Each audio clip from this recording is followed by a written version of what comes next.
Sasa hili hapa ni andiko la Steve Nyerere baada ya ile ndoa iliyomhusisha kijana wa Tanzania ambaye ni Msukuma pamoja na binti wa Kikenya ambaye pia ni mtoto wa Rais William Ruto. Nini ambacho Steve Mengele amekiandika kupitia ukurasa wake rasmi wa Instagram? Naomba nikisome muda huu kupitia Dream TV na usisahau kusubscribe. Steve ameanza kwa kuandika hivi, nanukuu: umetupa heshima wa Tanzania, maana tambua kwa sasa sisi rasmi Kenya, sisi ni shemeji zetu. Tumeoa kwao, tumeonyesha dhahiri undugu wetu sio wa mipaka na history tu, bali mpaka ndoa. Tumeamua kuoa kwao tena kwenye familia ya Mheshimiwa Rais. Hili ni jambo la kupigiwa mizinga 21. Paredi ipite, tupokee kama tunavyopokea timu ya mpira pale uwanja wa ndege, tukuvishi na maua, alafu msafara moja kwa moja mpaka kwa mama Magogoni. Steve ameendelea kwa kusema kwamba pale upewe tuzo ya heshima, maana majirani wameshakuwa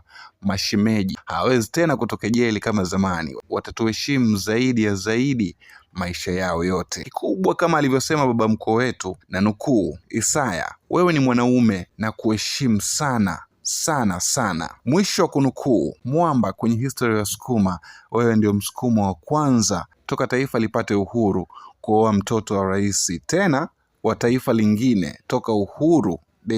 Wanatakiwa pale Mwanza Mabatini kuwe na sanamu lako kubwa liandikwe Waweja Kurumba, akiwa na maanisha Wabeja Kurumba ni asante kushukuru. Afu kamalizika kwa kicheko: hongera sana kwa kuleta muungano wa mahusiano, hongera sana. Hili ni andiko la Steven Mengele ama Steve Nyerere kupitia ukurasa wake rasmi wa Instagram, na mimi nimelisogeza hapa right now kupitia Dream TV. Maoni yako ni yapi kuhusiana hiki ambacho amekiandika Steven Mengele ama Steve Nyerere kupitia ukurasa wake rasmi wa Instagram? Of course ni moja kati ya ndoa ambazo zime make headline kwenye kodi ya +255 na nje ya +255. Hii ni Dream TV.